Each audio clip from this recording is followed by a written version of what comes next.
Hello, hello, hello, hello. Give me 1 second, my friends.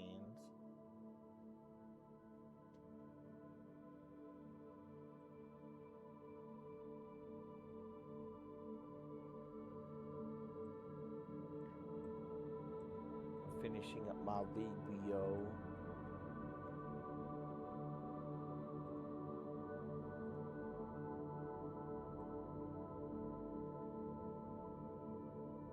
You're surprised no one is here? Well, we just started. Just started. How's stream looking at least?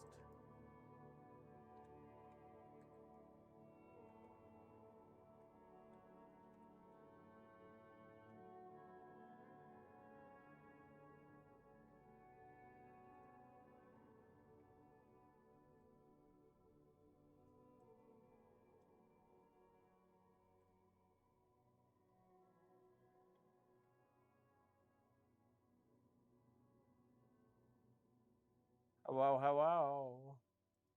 Yeah, I'm just about to start class. Oh, yeah, I'm just about to start class. I'm just trying to finish up a video.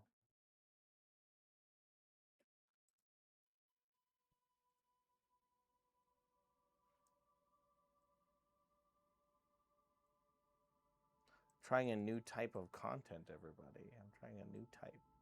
Trying to learn how to story tell.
It is very hard.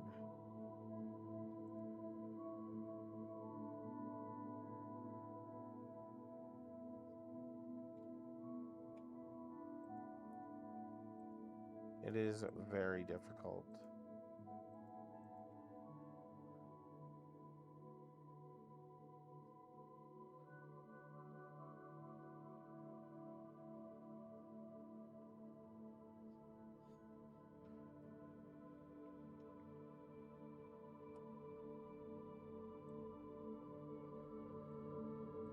Yeah, it is very excited that I finally get to watch the Rockery. Oh, nice. Hi, Rise.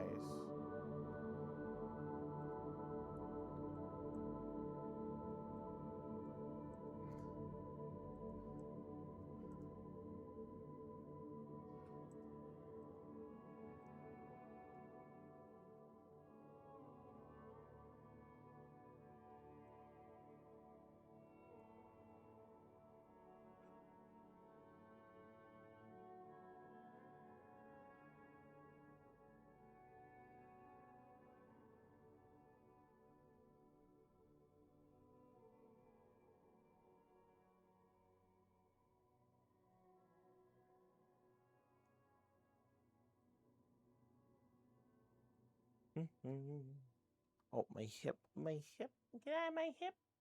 I want my hip back. Get out of my hip, please. Okay. How's everybody's day, though? While we are getting ourselves ready. Ready.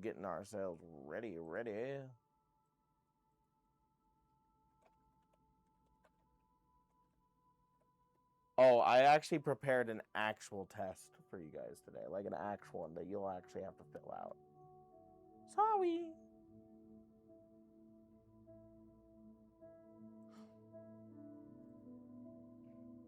What was that? Harry, thank you for the follow. Thank you. We're almost to 600 already. I don't know what I'm doing. Guys. Like, I'm literally the worst at this.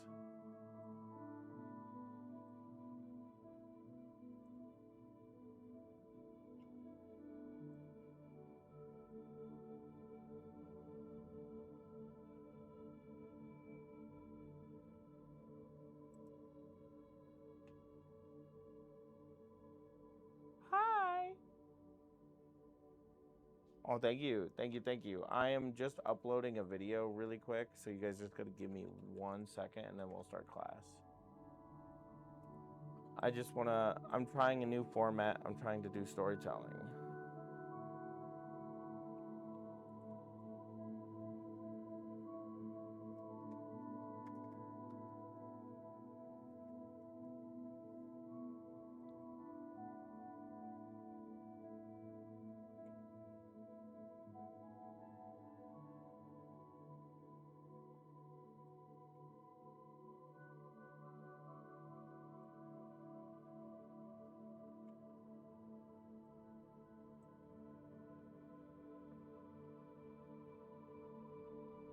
What are we learning today? We're doing barrels. Beryl 101 today. Beryl 101. Does anybody have any ideas what a barrel is?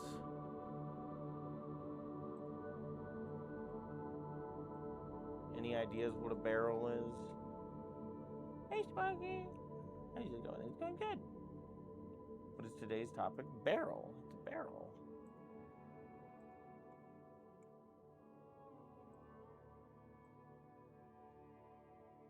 Yeah, I'm just uploading this video and then we will go from there.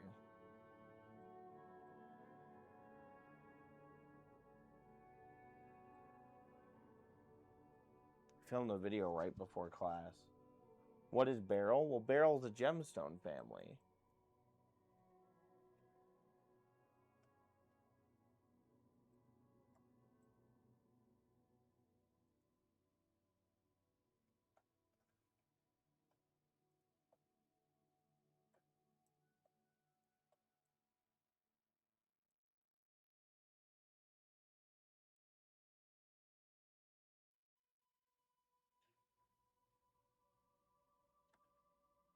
Does that include yucky emeralds? It does include yucky emeralds, but we're going to be nice today.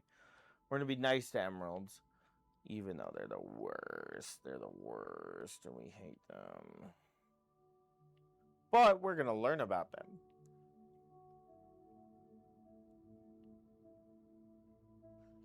If you guys want a like quick little intro, I just uploaded a video on the socials. What's wrong with emeralds? It's not emeralds themselves. It's that most people who sell emeralds sell them with like scummy tactics, because they sell them, they oil them, or they fill them with oil to mask inclusions.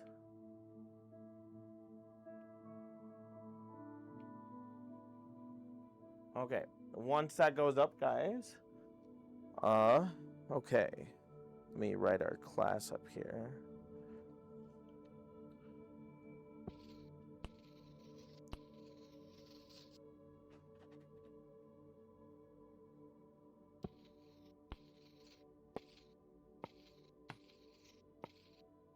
And then I do have to do something for the VOD audience. Hello, VOD people on YouTube. Chat wave hi to YouTube. Chat wave hi to YouTube. Hi. Okay. In the very bottom of the description. Oh, thank you. Okay, you don't need to give me money, but I really appreciate you. Thank you for the subscription. Hello. So, for today's class, we're going to be doing Beryl 101s. We're going to be learning about the Beryl family. In the bottom of the description, there's going to be a Google form for you guys to fill out, a test at the very end of class. Don't worry about it right now, but at the very end of class, I will have a quiz. Okay. Hi, chat. But yes, I did take the time to write a whole class. Actually, we'll probably write our Beryl 101 over here. Over on the other page. We're going to try and go slower today, guys. See about some absorption of information. And then, I don't know if you guys really care, but I might do like an update on me, what I've been doing. Oh, I applied for Frostbite. I don't know if any of you guys know who Snowy Fluff is, but I really, really want to be in Frostbite because I really like him. Yes, there will be an actual test this time, an actual test.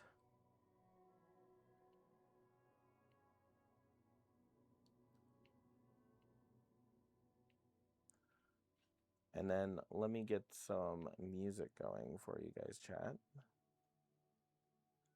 Yeah, I applied for Frostbite because I do genuinely want to be in it. I do genuinely want to be in it.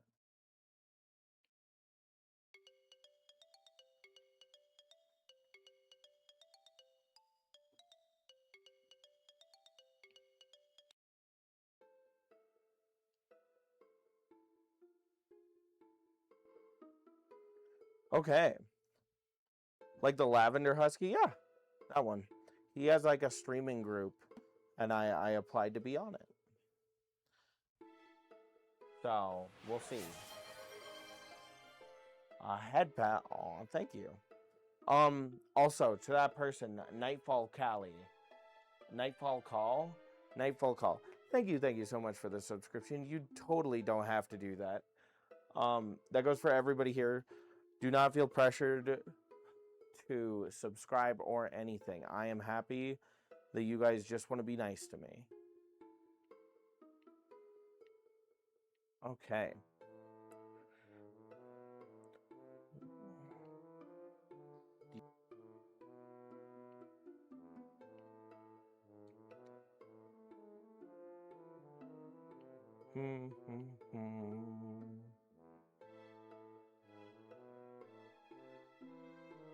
Okay. Has anybody been watching the VODs, by the way? Are they in good quality? Hello, Professor. Hi! Put some Subway Surfers gameplay in the corners so we can keep paying attention. Trust me, we're going to try and go slow. I think you guys will be able to keep paying attention. Rice, you're, here. I don't know. How about this? Next stream, I'll make a redeem where you guys can toggle Subway Surfer stuff when you want it. Oh, thank you for the Prime. Stop. No money. Class time. This is like you're throwing paper. It's like you're throwing papers at me. It's class time. Okay. But thank you so much, Zora, for the Prime. Thank you. I like the Gemstone 101 a lot. Been working through the VOD slowly. Hooray! Okay. Well, welcome, class. My name is Smokey, as you all know. I'm a professional gemstone dealer and a self-taught mineralogist. So, Beryl. Beryl is one of the most important mineral species in the gem industry, right? Now, it has one of the precious gemstones, even though we don't really care about the precious gemstones. But it is important. Okay. This includes, in the Beryl family, this includes but is not limited to things like emerald,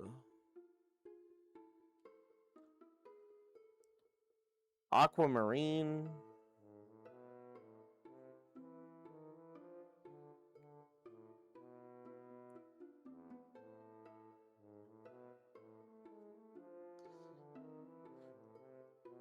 morganite,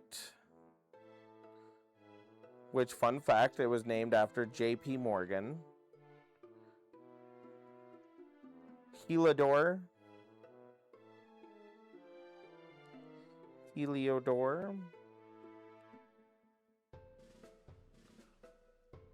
and red beryl.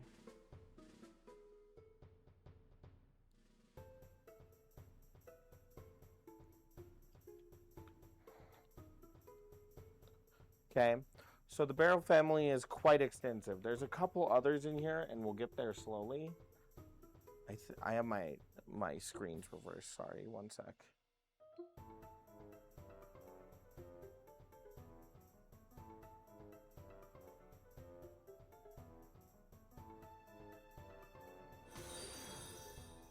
Thank you for the follow. Sorry, I'm grabbing my screens and reorganizing them. Okay. So Beryl. Oh, where'd my chalk go? Oh, there it is. Thank you for the follow. Thank you. Beryl, it is a beryllium.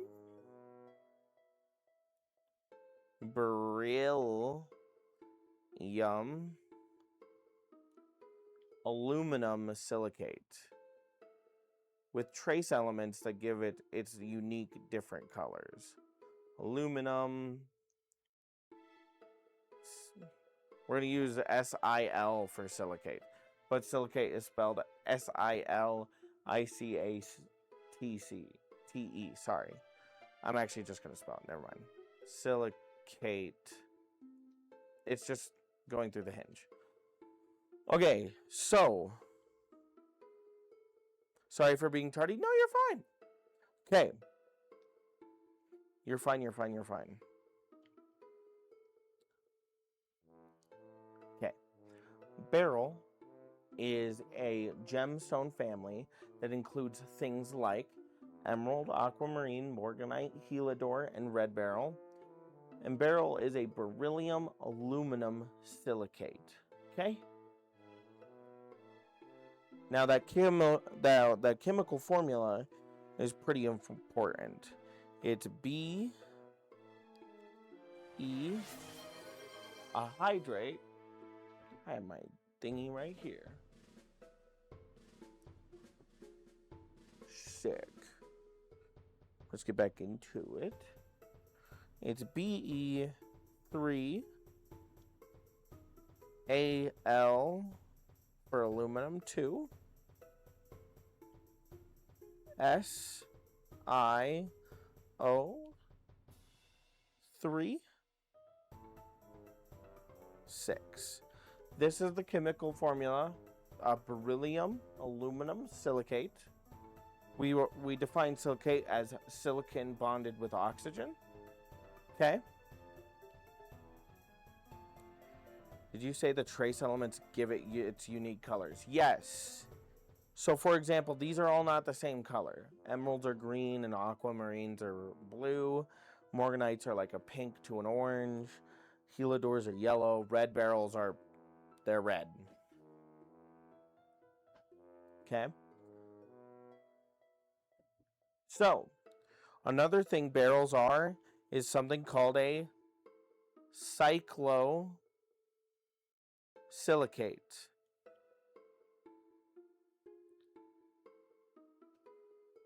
A cyclosilicate.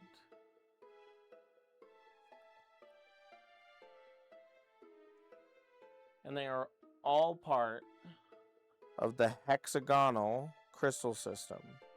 Hexagonal. Oh, I didn't put an A in the hexa. hexagonal crystal system. We're going to use CRYS system.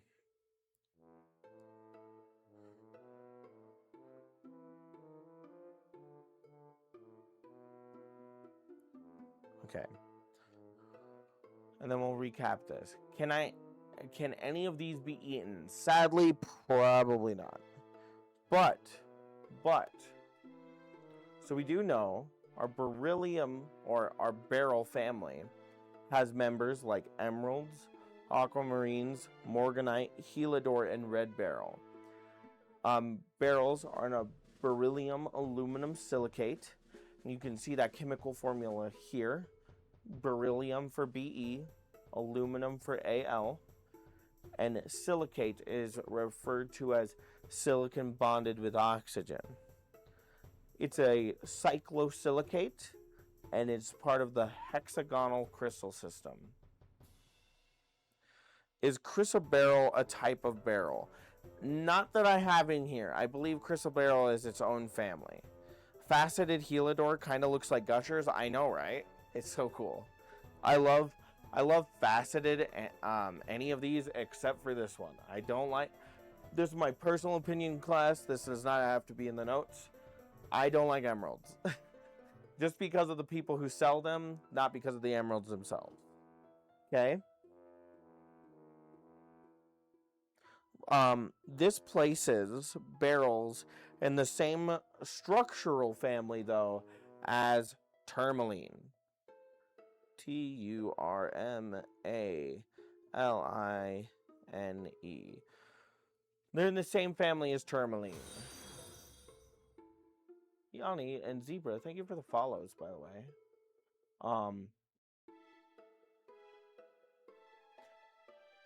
And then one other thing that Beryl is known for is it is an industrial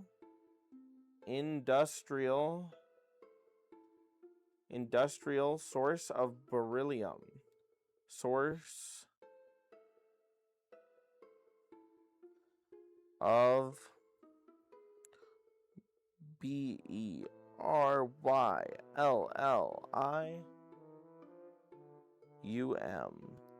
Beryllium. Chrysoberyl is its own family. Alexandrite. Yep, we did do chrysoberyl, by the way. We did talk about our chrysoberyls. That is in our... What class is that, guys? What class did we already talk about chrysoberyl? I'm looking at my VODs right now. I believe that's in our oxide class. Is where we talk about that. It might be our silicate class. Who knows? Who knows?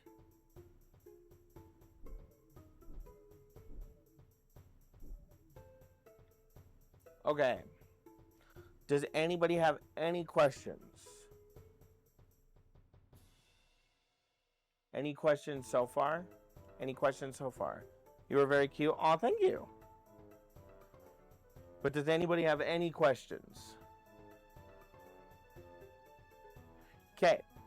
This tourmaline part means that it has what's called rings of silicon oxygen in a 6-membered ring. Okay? So it has a 6-membered ring. We're going to probably have to start erasing some stuff.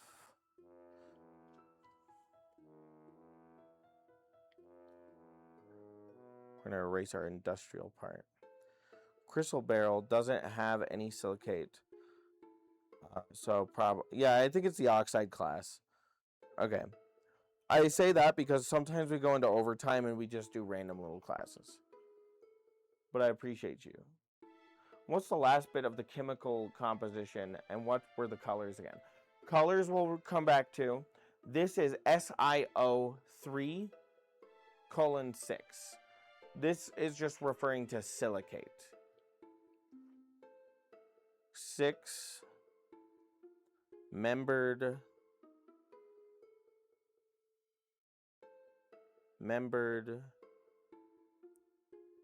rings.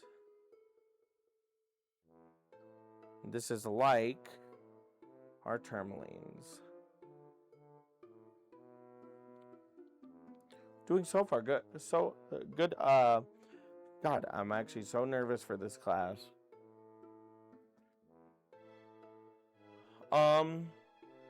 So Beryls have the distinct honor of having the largest crystal, or known occurring crystal. Let me clear the board for you guys. Does everybody have this written down? I think we're good.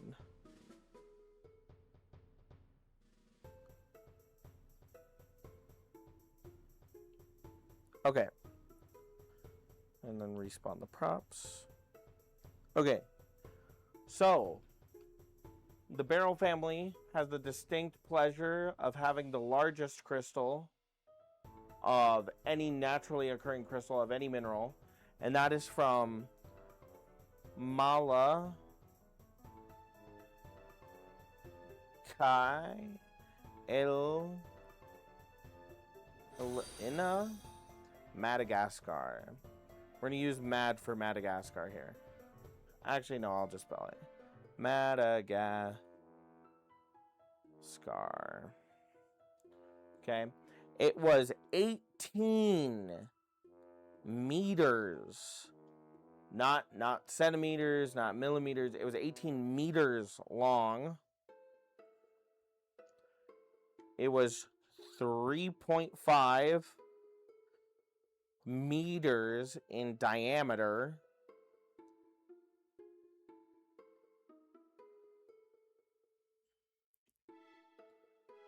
It had a mass of 400,000 kilograms.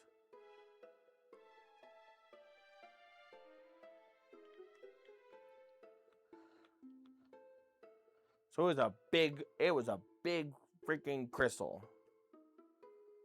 What's the tourmaline part say? Oh, the tourmaline was basically, it was a 6-membered ring, just like tourmaline.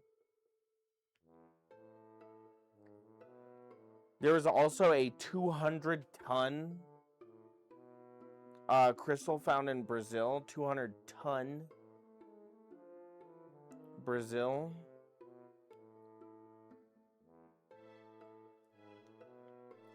And an 18-ton radiating crystal. 18-ton radiating crystal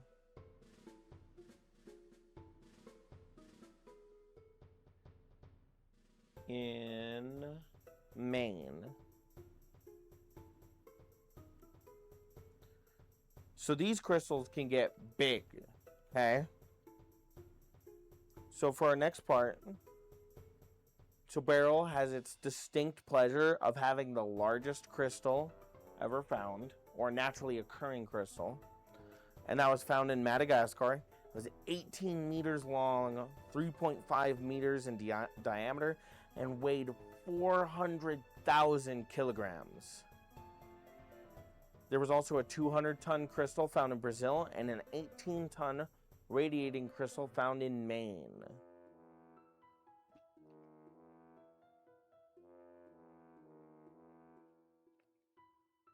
What are we thinking so far, chat? What are we thinking so far? Are we enjoying ourselves? Are we enjoying ourselves? I hope so. I added some more information that is just more fun information for you guys today. I think I'm catching on. Hooray! I'm going slow today as well. I'm trying to go slow. Okay, I'm going to erase this. If you have the need to pause. I believe you can also rewind in Twitch now, which is good. And then if you absolutely need to, you can always watch the pod.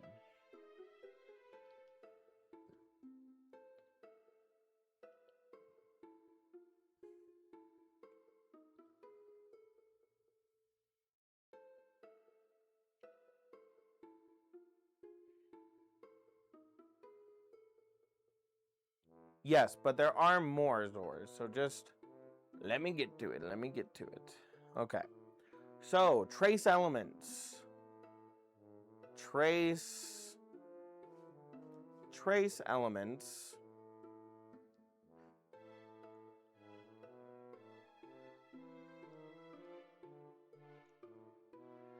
Okay. Trace elements in Beryl creates color varieties. We're going to use VAR with a period. Okay? So Beryl is what's called allochromatic. Beryl is allochromatic. Swag, hi! Sorry, I didn't put the R in there. Chromatic.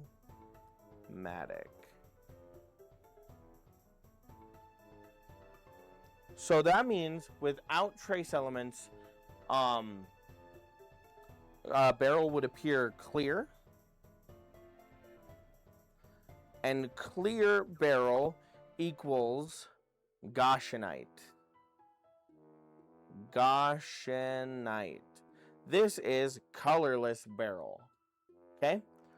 Colorless Beryl is Gaussianite. Okay?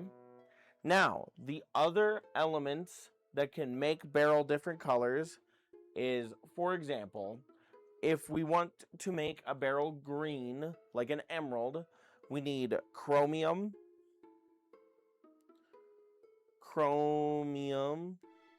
the domium, which is Cr. We need vanadium, sorry, I keep pronouncing it wrong. Vanadium. And this is signified with a V. Or iron, which is Fe. This is what you need to make an emerald green, or to make a Beryl green like emerald. Okay? Then, if you want to create a pink one, you need manganese. Manganese.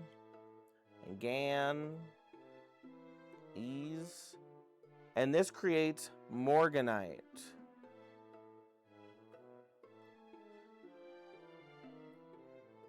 That creates morganite. And then, to give you an idea, iron, just iron, when you don't have the rest of this, makes aquamarine.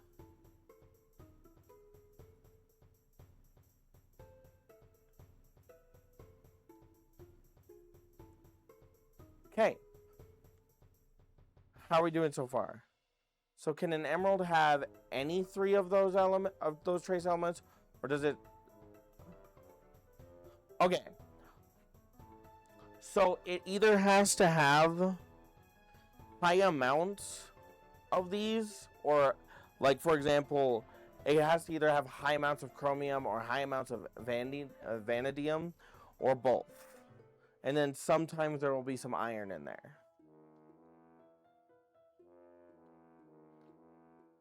Well, we made it past page 1, guys. Page 1! Page 1 of 7. We got this. We got this. Page 1, hooray! Okay, I'm going to erase the board. Okay. We're going to go through each type of Beryl now. There are 7. So when I write this down, we just talked about it a little bit, but what color is Gaussianite? What color is Gaussianite? Then we have emeralds. You're right, emeralds are clear. Okay, what colors are emeralds? What color is an emerald?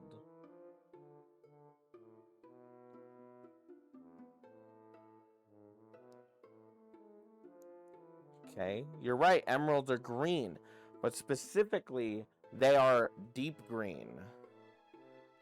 And this is important, and we'll get to that later. Emeralds are deep green. Aquamarine is pale blue. We're going to use P as a indication of pale. Pale blue.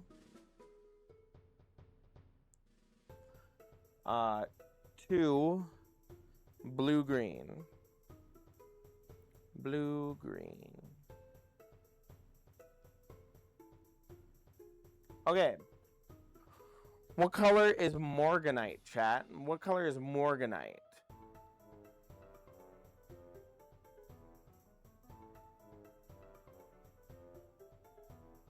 What color do you guys think morganite is? It's... I'll write the other one down while we're waiting. Light pink. It has a secondary color. It can be pink to...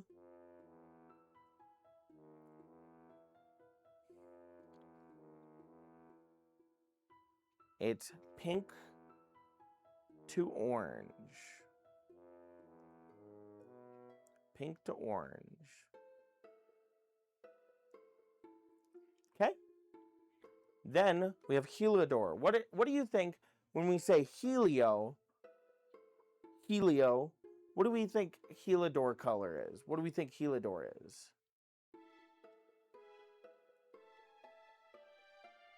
When we say heliodor, what do you think that color is? Yellow? That is correct. We actually call it golden yellow. Golden like the sun. Golden yellow. Then we have another type of beryl. Red beryl. What color do you guys think red beryl is, chat? It's red. Okay, red beryl is red. Okay? Now, here's where this part, deep green, comes in. Okay? There is a type of beryl called green beryl. But, Smokey, I hear chat going. Emeralds are green. That is correct. But green beryl also exists. And this means that it is pale or poorly saturated green. We're going to use SAT for saturated to kind of save space on the board. Okay. So, this is a kind of way that they get around quality standards with emeralds. Okay? So, Goshenites are clear. Emeralds are deep green. Aquamarines are pale blue to blue-green. Morganites are pink to orange.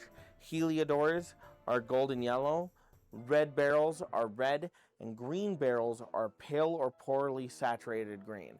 Now, in a normal stone, these two would both be emeralds, right? These two would both be emeralds, but they're not.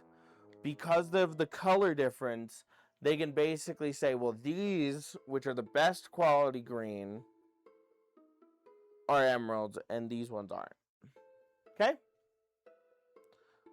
So green beryl, emeralds, not the same. Now, this usually just means that, like, for example, we know Goshenite is pure. No trace elements. No trace. No trace. No trace. Okay? It's pure beryl. Okay? We know that emerald has Cr, which is chromium, V, which is vanadium, or both. Or both. Okay? We know aquamarines are caused by iron. And we know that morganites are caused by manganese. Manganese. Okay. We know helidors are also. What element do you guys think helidors are caused by? So is it just up to the seller if they want to price it as an emerald, though it's closer to a green beryl? No. When they mine them and give them classifications. Sulfur, close. Surprisingly, it's iron. Just iron. These two, helidor and aquamarine, are the same. What happens is that iron is in a different oxidization state than your aquamarine is. Okay? Red beryl is also caused by manganese, just in higher amounts. Or manganese ions is what they refer to it as on the textbooks. Ions. Why can I not spell?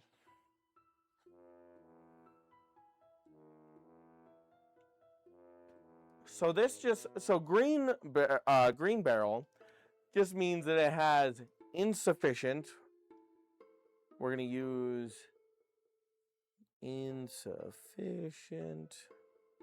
What do you guys think it's insufficient in? What do you guys think it's insufficient in? It's insufficient in chromium, which is our Cr, our V, our vanadium, or both. And it just doesn't have enough. Okay? And then it doesn't have enough to qualify. It doesn't have enough to qualify. So it's closer to this than this. Closer to this than this. Teacher, may I have a hug? Sure. Okay.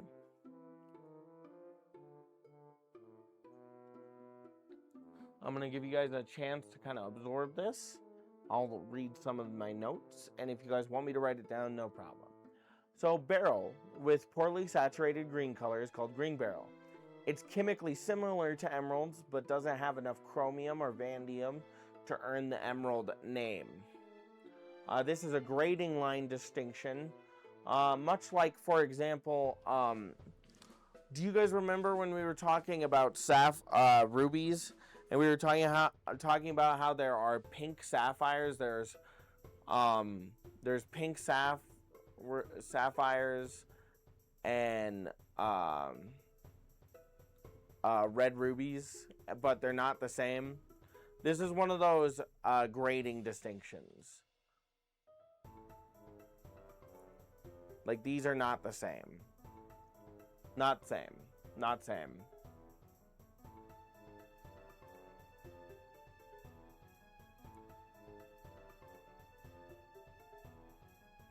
And that's mostly just the grading lines. The grading lines.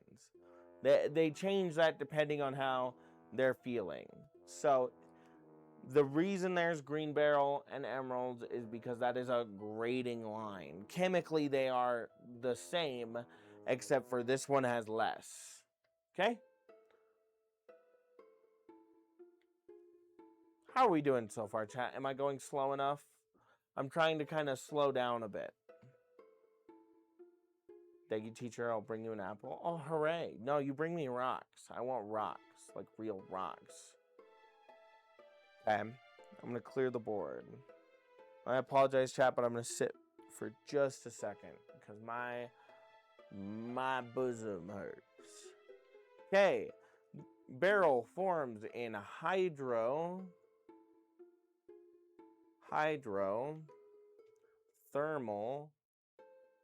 This is one word. Hydrothermal veins. Or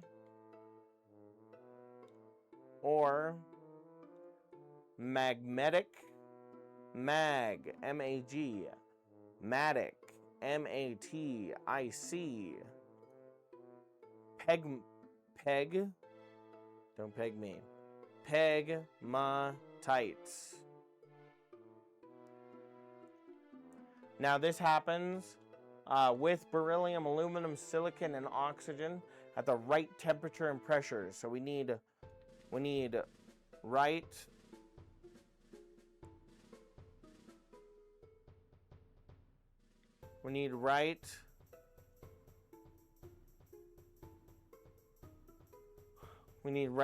temp and right press. Right temp, right press.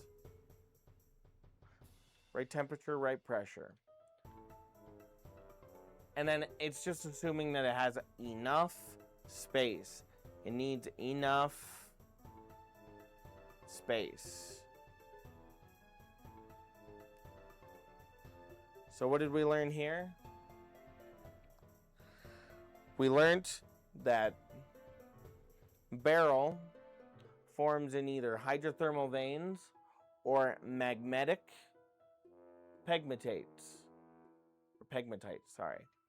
And this happens when it has the right temperature and the right pressure. And this is all assuming that it has enough space. Okay?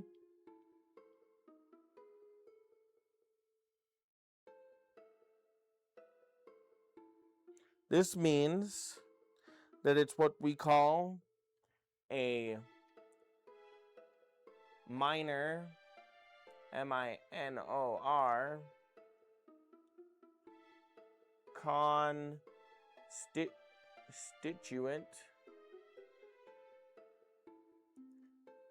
of many granite or granitic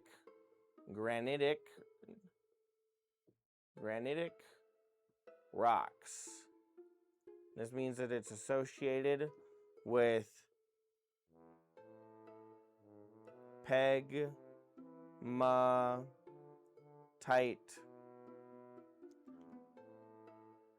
I can't say this word.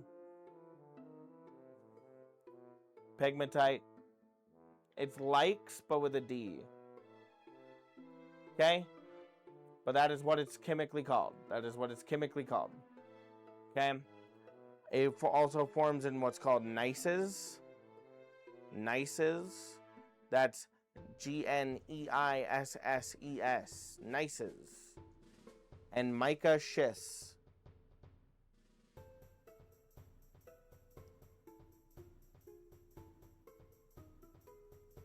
Okay.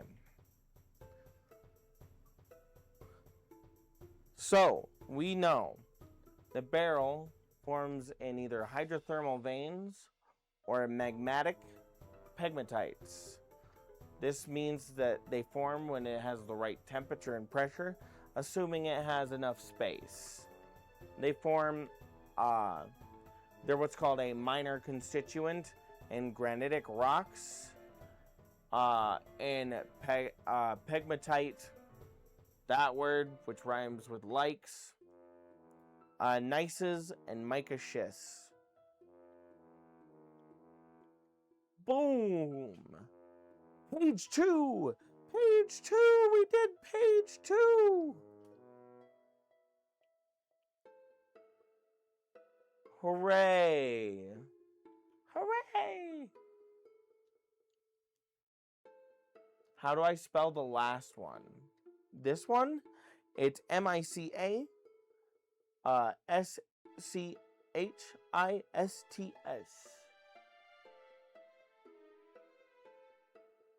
Yay! We're doing good. We're almost an hour in and we're making steady progress.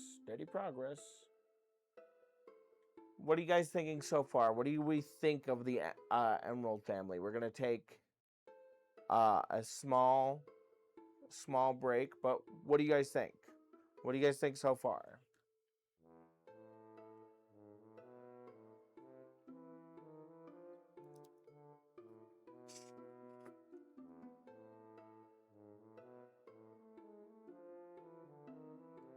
How am I doing? Am I going too slow? Am I going too fast? I need to go to the bathroom. Okay. You guys have fun. Have fun, Nibirius. I'm not looking forward to faceting either of them. They're not too bad. Okay.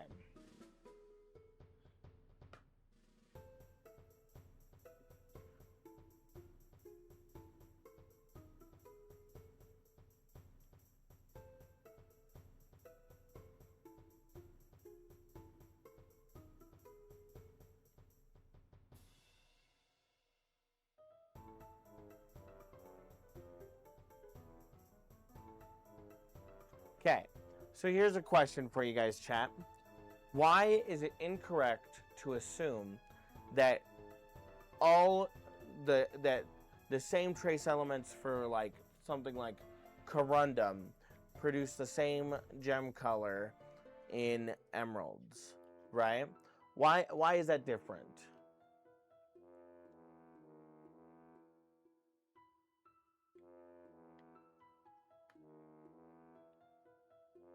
Why do we think that's different?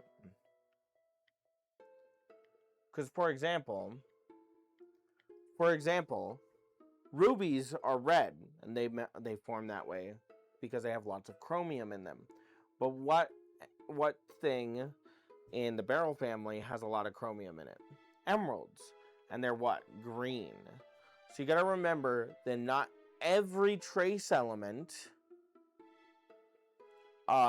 causes the same color change, okay? Because in some chemical structures you'll get a different color, in some you'll get a different one, okay? I hope I explained that okay. I would mostly assume it's composition. It also could have something to do with a color center. For example, like, did you guys know that amethysts actually create what's called a color center, right? And that color center absorbs every visible spectrum of light except for purple, right? That's why amethysts are purple. Okay, we're gonna start talking about like do you guys know? We're gonna start talking about some more complicated stuff. This is stuff we don't have to write down, but it's stuff that we're gonna talk about nonetheless. Okay, so most aquamarines form in mineral-rich pegmatites or pegmatite rocks. They often occur with other pegmatite-based minerals. These are things such as quartz, garnet, topaz. Okay? And they do this underground in a hot magma. Okay? This hot magma interacts with rocks and heats them, and the heat initiates a chemical chain reaction between the minerals. Okay? These pegmatites contain some internal cracks and voids, and this is where Beryl crystals can grow to substantial size. Okay? Furry fox, hi! This is standard pegmatite formation. It's super straightforward. It's just how it is. That's why aquamarine is like this is why aquamarine is the most affordable and accessible major Beryl variety. Okay? So we know aquamarine is affordable. Aquamarine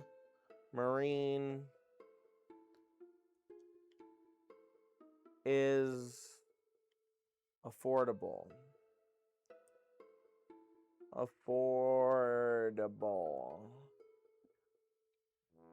Affordable. Okay? You guys can write it down. It's just, this isn't like too important. I'm writing down the important information. But you don't have to write every single word of that down. It's like I also just don't want to write 2 paragraphs on the board. Okay?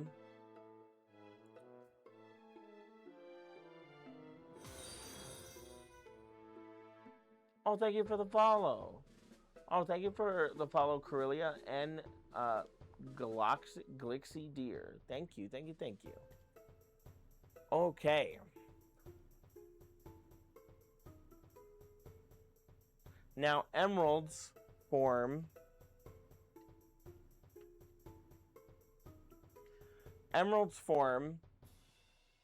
kind of breaks that what aquamarines do. Okay. Now this is because they have 2 incompatible elements that form together. Right? So beryllium concentrates in granitic, silica-rich environments. We call these pegmatites. With chromium and vanadium.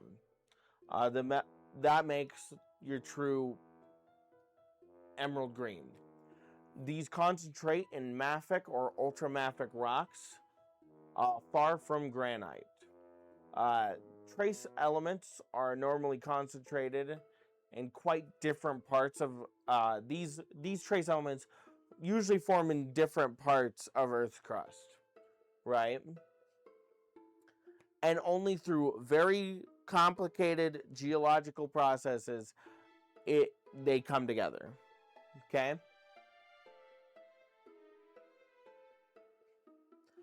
Okay. So is it the most accessible because iron is so plentiful? No, it's just because it forms the easiest. Aquamarine forms the easiest and is less rare. So because it's standard pegmatite formation, it is less rare. Okay? We're going to start talking about a different type of emeralds called Columbian emeralds. These are your most popular emeralds. If you ever look at high jewelry or anything like that, they are Columbian emeralds. Columbian emeralds.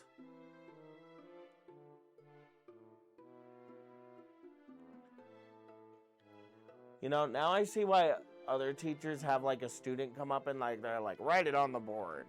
Write it on the board. My arms get so tired. Okay.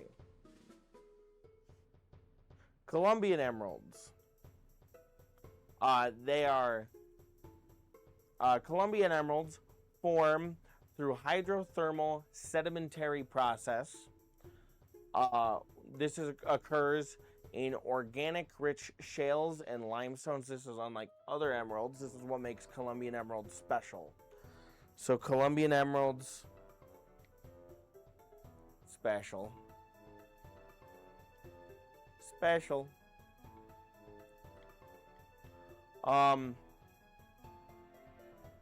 The fractures in the shales allow hydrothermal fluids to infiltrate and deposit the emerald and other accompanying minerals. Okay, these deposits are related to a circulation of hydrothermal basinal fluids in black shales at around 300 to 330 degrees C. 300 to 330 degrees C. Okay? This dissolves what's called evaporites. That's not really important to our class right now. The thermal reduction of sulfate by organic matter at 300 C released the chromium and vanadium and beryllium into the black shale. Okay, so Columbian emeralds, black shale. Black shale.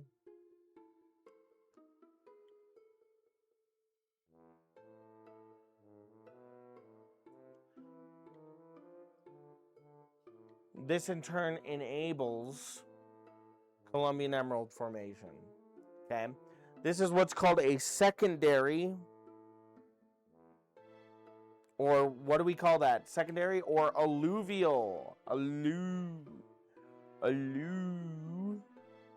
Alluvial. This means secondary deposit. Alluvial emerald. Or, well, technically.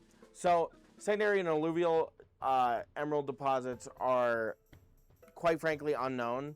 Mostly because emeralds are too fragile. Right? Emeralds are too fragile. But it can happen with other barrels. Okay. Does anybody know what a trapeche is? Does anybody know what a trapeche is? Hi, brah. Hi, brah. Hi, brah. Does anybody know what a trapeche is? A trapeche. Trapeche. Does anybody know what a trapeche emerald is?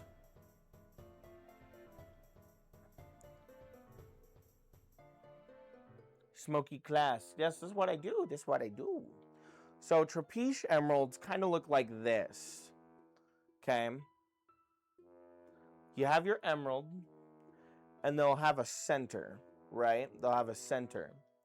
And kind of like spokes of a wheel comes off like this. And these will be usually black carbon, but it'll be filled in. This is what a trapezium is.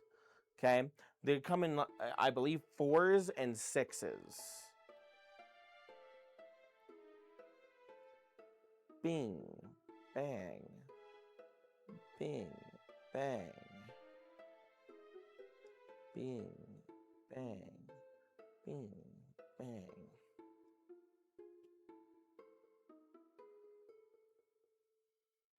Boom. Reminds me of asterism. Exactly. So this is not asterism. These just look like this forever, right? It's black carbon that infiltrates into the formation, right? Now, trapezium emeralds are the rarest.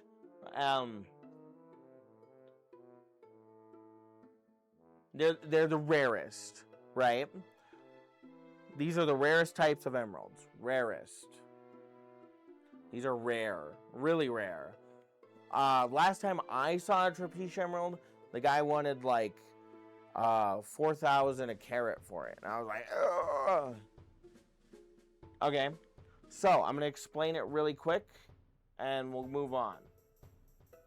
So, trapezium emeralds are a rare growth pattern with 6-pointed star patterns of dark carbon-rich material radiating from the core. These resemble a wagon wheel, thus its Spanish term trapezium. I'm probably pronouncing it wrong. The proposed formation model shows that fluid accumulation at the fault tips in black shales lead to maximum fluid overpressure and sudden decompression, which is responsible for local supersaturation of the fluid. Okay, this favors emerald formation into the distinctive radial pattern. The finest trapezium emeralds come from Colombian deposits and formed between 38 to 32 million years ago. 38 to 32 million. That's million with an M. Million years ago. Years ago. Hooray! We made it through page 3. Hurrah! We did it. We're doing good. Are there any questions on trapezium emeralds? Are there any questions on trapezium emeralds?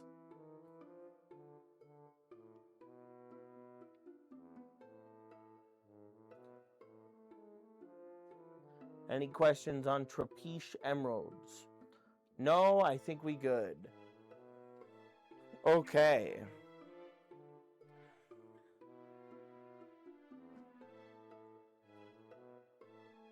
Okay. So morganite. We're just kind of going through things that I found interesting. Otherwise, this class would only be like 3 pages. Morganite. Morganite is mined in Brazil, Afghanistan,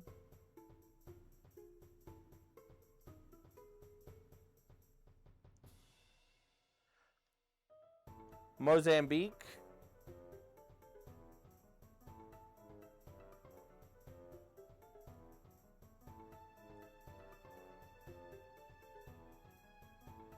Namibia,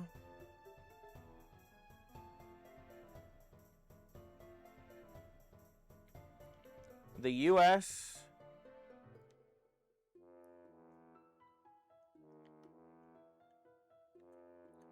and Madagascar. Madagascar.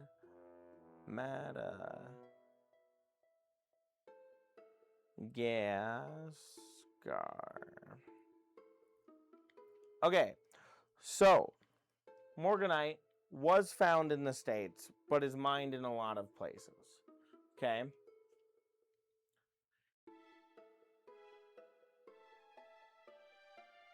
So, pink beryl of fine color and good side was first discovered in Madagascar in 1910. In December of 1910, the New York, we're going to just abbreviate heavily here, the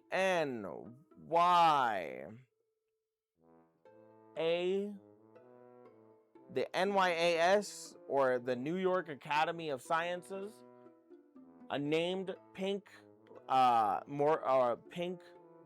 beryl morganite after the financier J.P. Morgan. Now, this is important. Opal's dog. Hello. Hi, that's me. So, it was named after J.P. Morgan, mostly.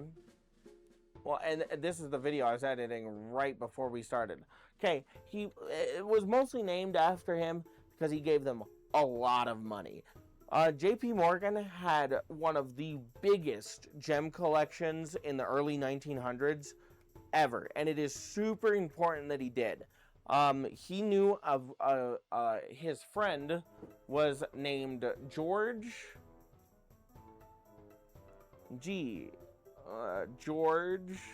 Coons. And George Coons actually is responsible. Okay, you guys are going to hate this. This man is responsible for the metric system. He is responsible for the U.S. adopting the metric system. So, George Coons is responsible for the adoption of the metric system. Now, this includes things like carat weight, right? This includes things like carat. So in gemology, we actually really care about this guy because he is responsible for the carat weight. Now, he also has a stone named after him, not a beryl. So this doesn't pertain to this class. I'm just going on a tangent. Okay? But he has a stone called kunzite, which is also pink. And it was named after him because George Coons was the chief gemologist for Tiffany & Co. in 1910. He was also the vice president, and he was part of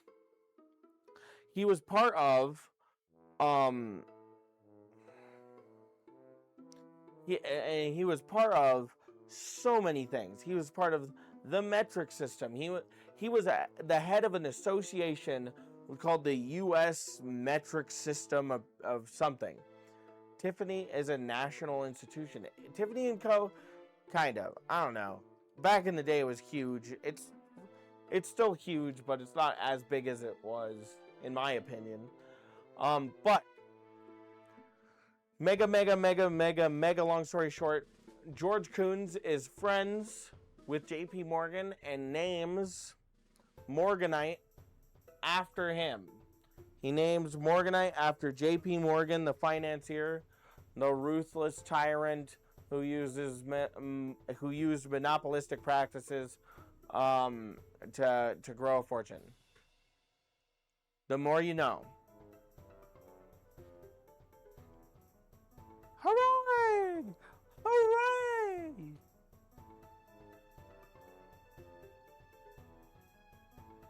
I learned about the difference between fine jewelry and high jewelry.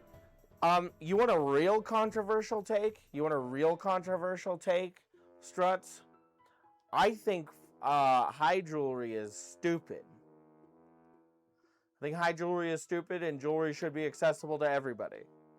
Anyways.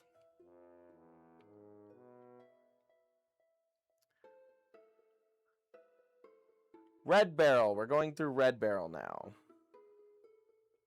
I guess I'll stand up for this one. Red Beryl.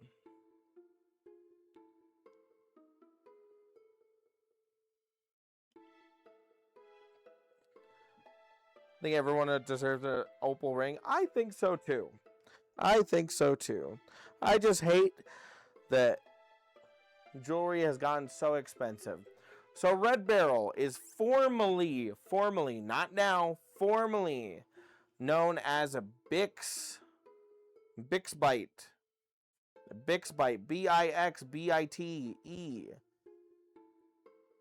Formerly, not now, Bixbite Red Beryl. Bixbite turned into Red Beryl.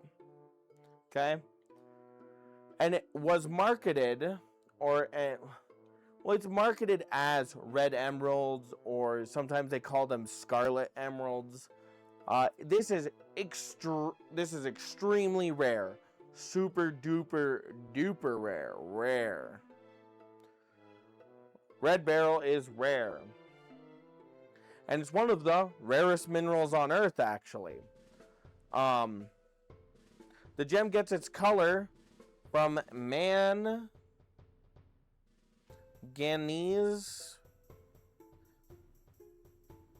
ions incorporated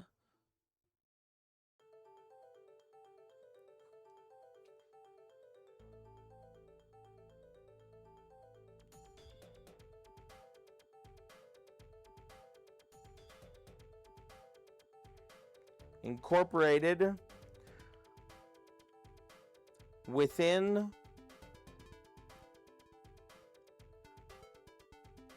the beryl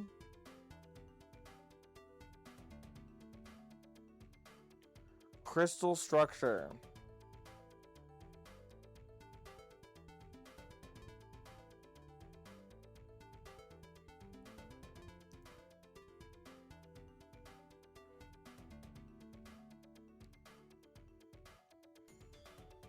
Now this is found in a place called, he named stones that look almost identical after him and his friend, and they were just roommates. They were not gay. How differently do red beryl and garnets look in person? From my understanding, vary. But I'm sure with the highest of quality stuff, you could figure it out. You could kind of get them to match. Anyways, red beryl comes from the Wawa. Do you guys want Wawa? I want Wawa. The Wawa Mountains.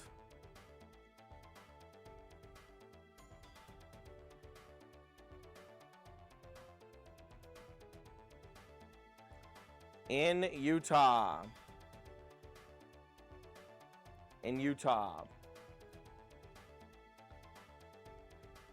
Now, to give you an idea of how rare this is, these are rarer than diamonds by orders of magnitude. Insane magnitude. Unlike emeralds, which form from chromium and vanadium, red beryl's color comes from that manganese.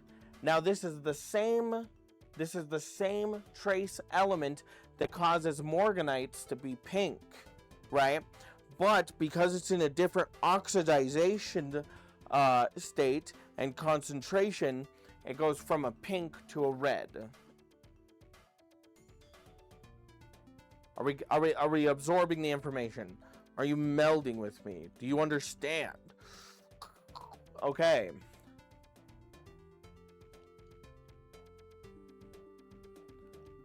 By the way, we are almost done. I took the time to actually write this and be like, usually I go off the dome and then I get lost, but I took the time to actually write this class very like in depth, but also easier. Okay. We're moving on.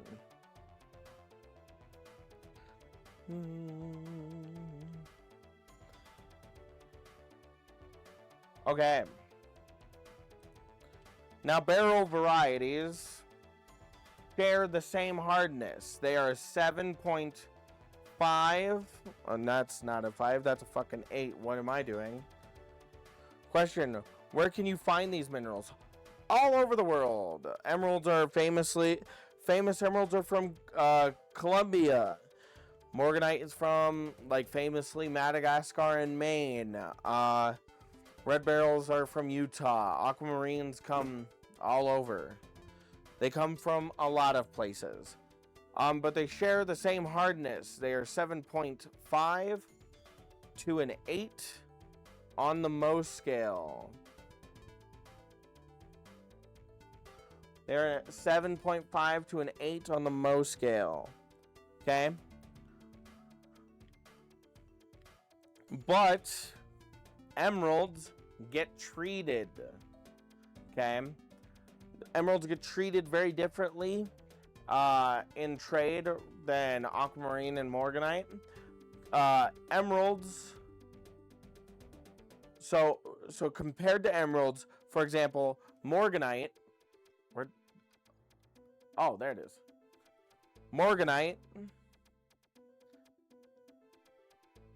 Morganite has less inclusions.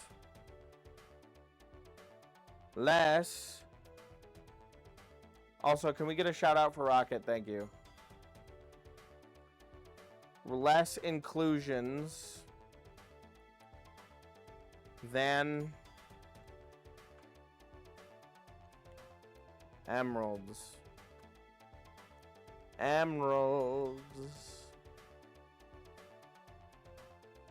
My next YouTube short, if I find a chunk of red beryl, do I still have to go to work?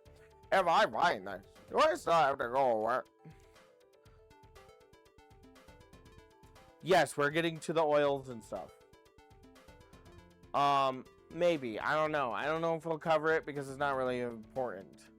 So emeralds. Well, to get on this point, before I get distracted. This means, because morganite, less inclusions than emeralds, this means morganite better. This means morganite more structural, better. Okay? Emerald formation. Emerald forms in rapid crystallization and fracture-filled hydrothermal veins, meaning that emerald crystals typically grow with abundant internal fractures that reach the surface. They call that jardin in French, which means garden. This is why they use oil and resin fracture filling, and it's nearly a universal accepted thing to treat emeralds. While this would technically be a red flag in any other stone, with emeralds they just get the pass because it's part of their formation. That's why clean emeralds are super duper rare, is because their formation forms so rapidly that they have these things. Okay? So, as we have reached the end of class, we're going to do our key takeaways. Beryl is a single mineral species. Beryl is a mineral species. Min for mineral, M-I-N, species. It is a cyclosilicate and a part of the hexagonal crystal system. Okay? Beryl is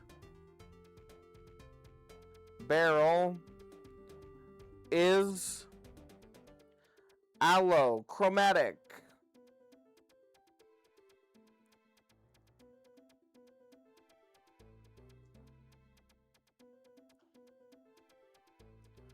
Beryl is allochromatic. Okay?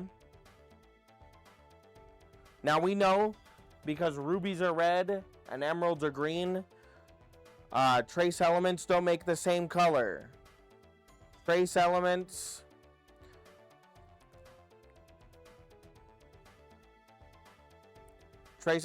don't always equal the same color. We're just going to put trace elements equal, not same color.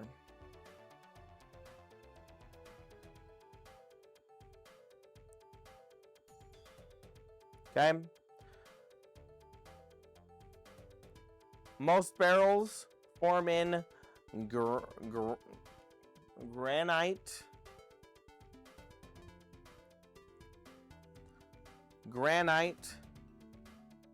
pegmatites.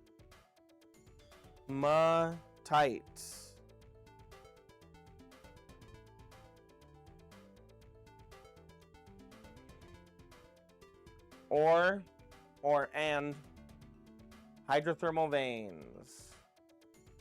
Hydrothermal veins.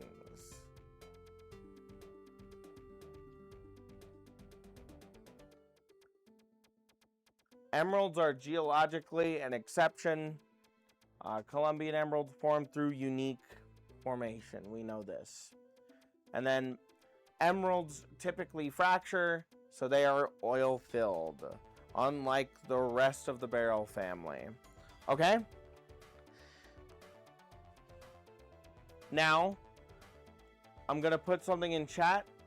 Do not feel like you are obligated to do so.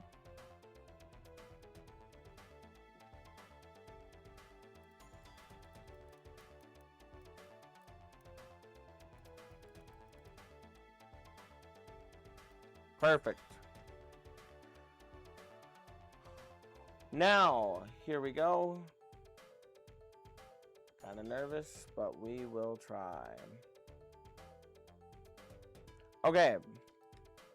I took the time before class to write this down. This is, oh, it's not letting me do it in that chat. I'm going to have to do it in the other chat. Okay.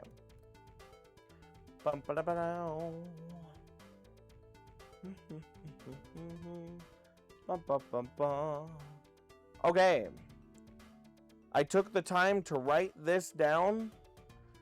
This is a Google form. It is a test. I have a test for you. Please consider doing it. You do not have to, but it would mean a lot to me as a justification of my time. Sunny, thank you for the follow.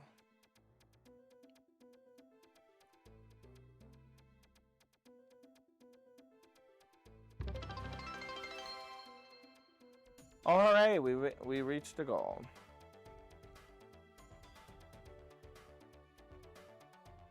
Hi. But yes, if you guys feel like doing it, please fill out the test, and we will grade it tomorrow. We'll also just give it some time and go through all of our answers together. If you guys want to. If you guys want to self-grade. But I will give you guys some time. Test time. It's test time. I've been watching your TikToks a lot. Oh, thank you. I'm going to change the song really quick.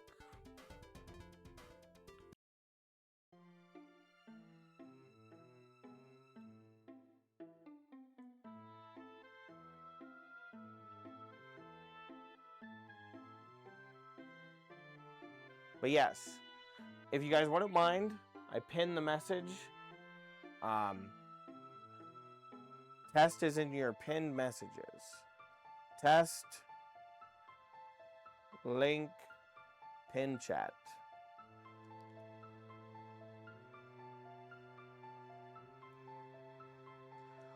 Now, while everybody is taking the quiz, this is the part of the stream where I ask you what I could do better, what you would like to see more,